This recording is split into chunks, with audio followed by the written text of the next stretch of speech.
Today on Northern Revolutions, I'm going to share my thoughts on the new Beatles single Now and Then, what it means to me, what I think of it.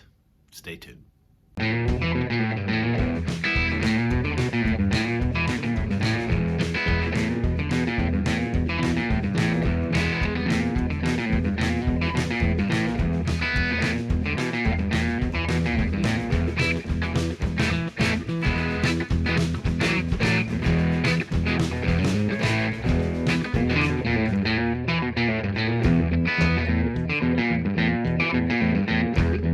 Hey everybody, welcome to Northern Revolutions. I'm Rob. Welcome back if you're returning. Welcome if you're new. I'm coming to you from day 4 of my COVID isolation. Doing okay though, feeling all right. My wife's still pretty damn sick, but I'm doing all right. So, like everyone else on YouTube that does anything about music, I'm going to talk about the Beatles' new single Now and Then. I've been kind of ruminating on this for a few days, and I'm having a hard time trying to articulate what I think. What I think you should do, I'll leave a link in the description. I think you should all go check out my pal JT's Record Room.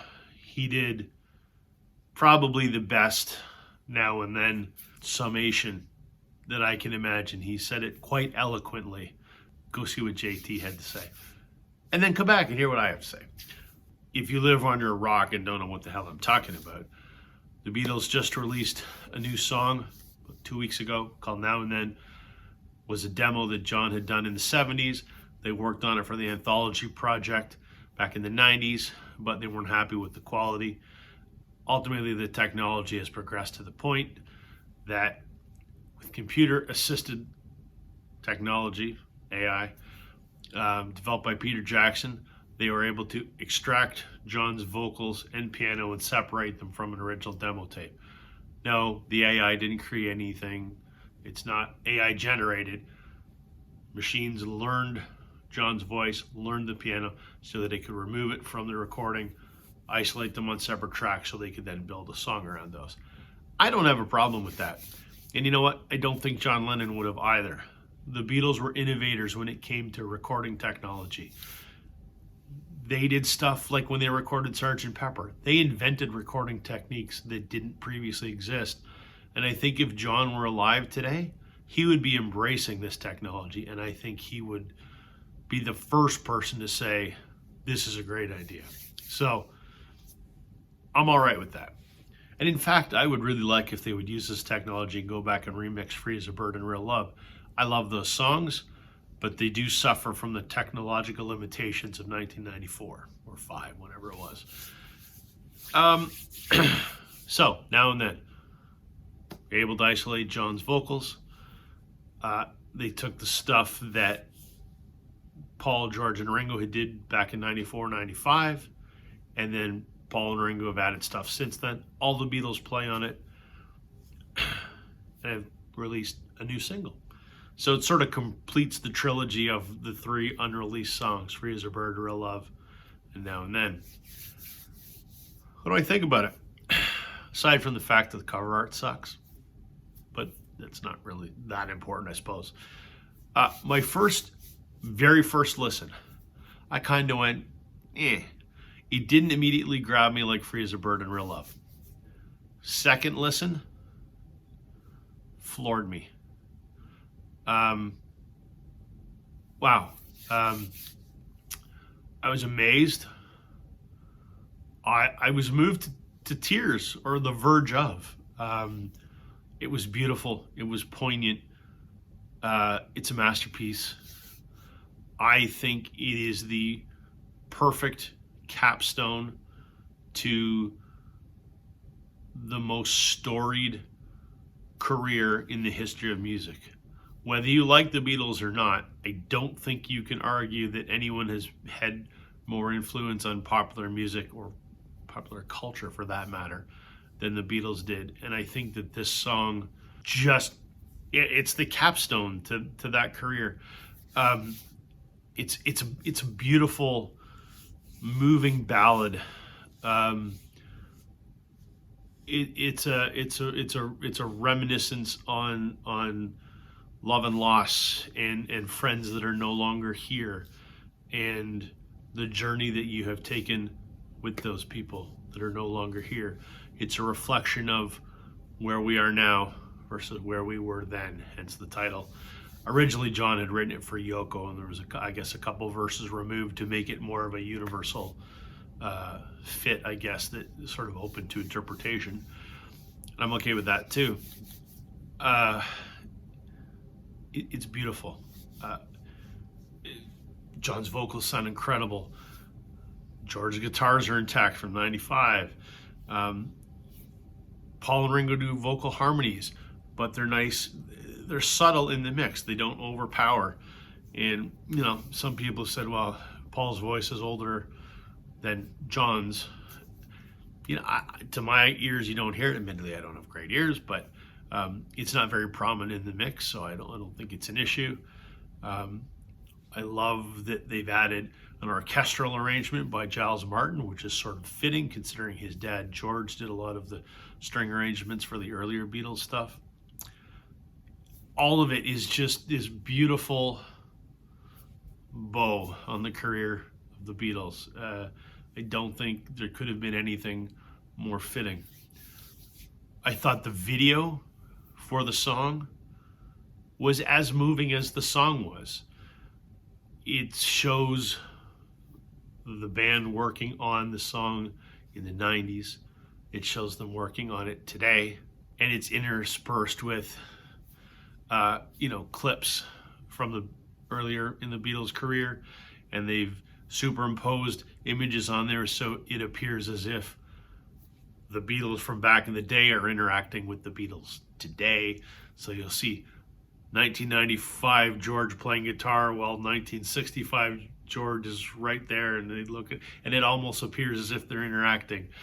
And there's a lot of clips of John being silly, but that's John, and it had personality. And there's so many just interactions in that video that make it beautiful. Like there's a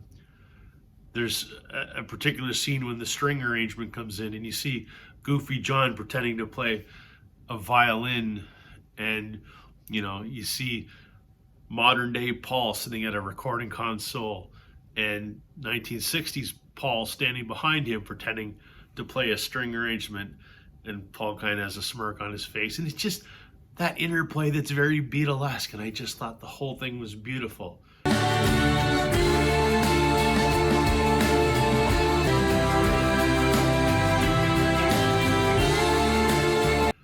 Again, it's another play on the now and then.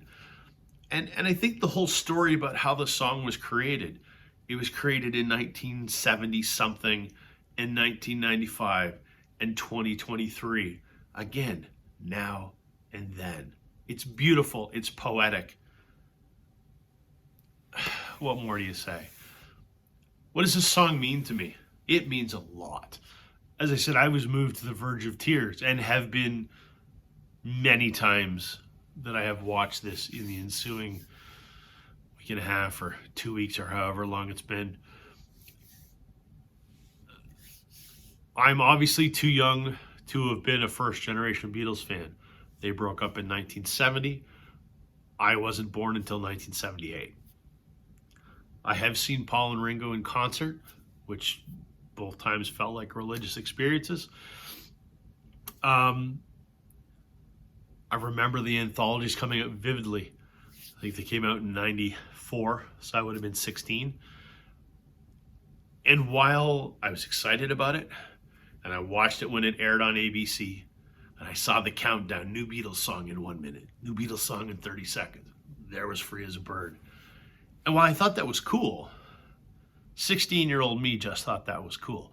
16-year-old me did not appreciate the musical and cultural significance of that.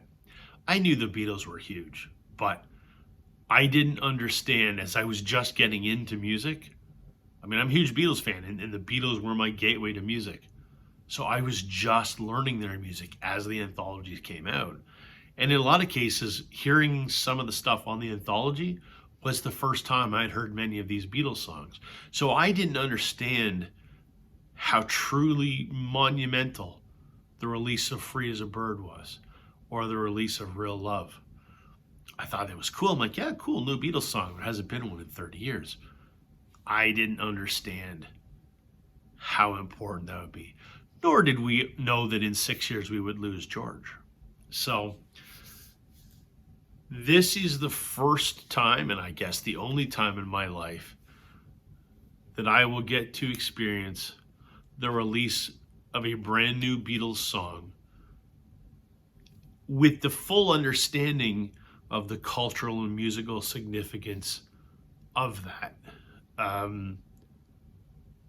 One of the, not to be, melodramatic, but one of the most musically significant events in my life as a music fan.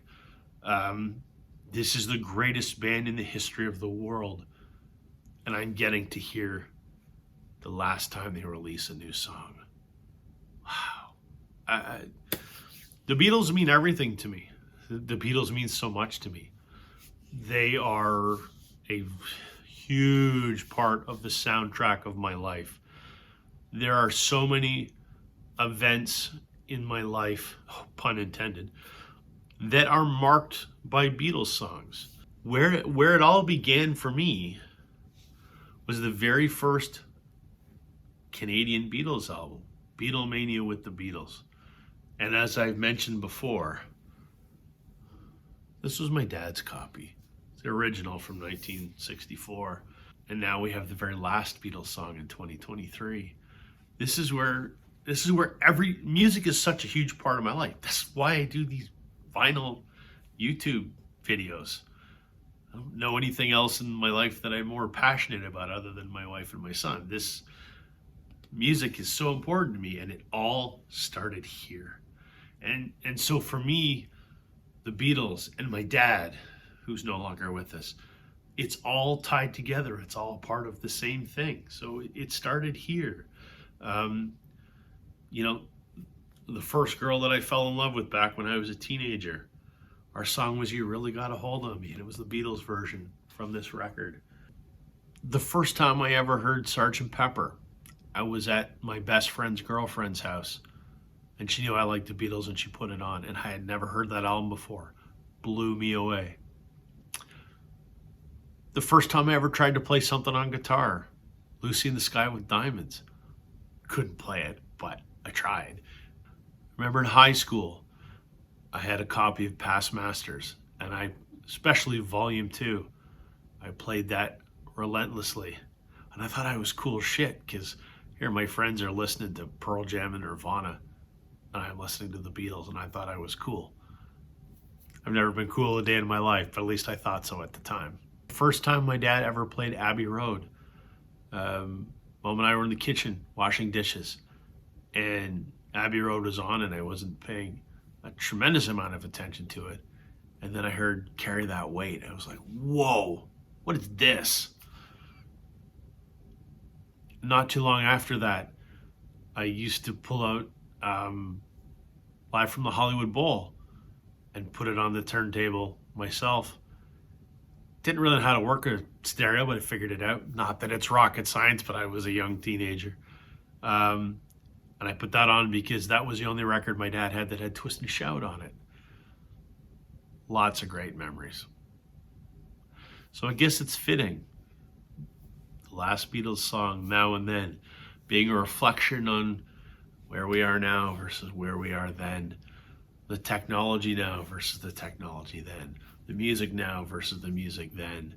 And for me, the fact that the one thing that remains constant through all of that is the music that these four men created, that has meant so much to so many people, that ties the events of our lives to their music, that their music emotionally resonates with all of us. It's just incredible. And the fact that they could leave us with this last gift is nothing short of miraculous or monumental, or I don't really know how to articulate it. I'm not doing a very great job. I think remember the most is the closing shot of the video where it changes to them black and white on a stage and their name in lights behind them. And as the song ends, they do that bow that they always do at the end of a live performance, and it fades to black, and I go,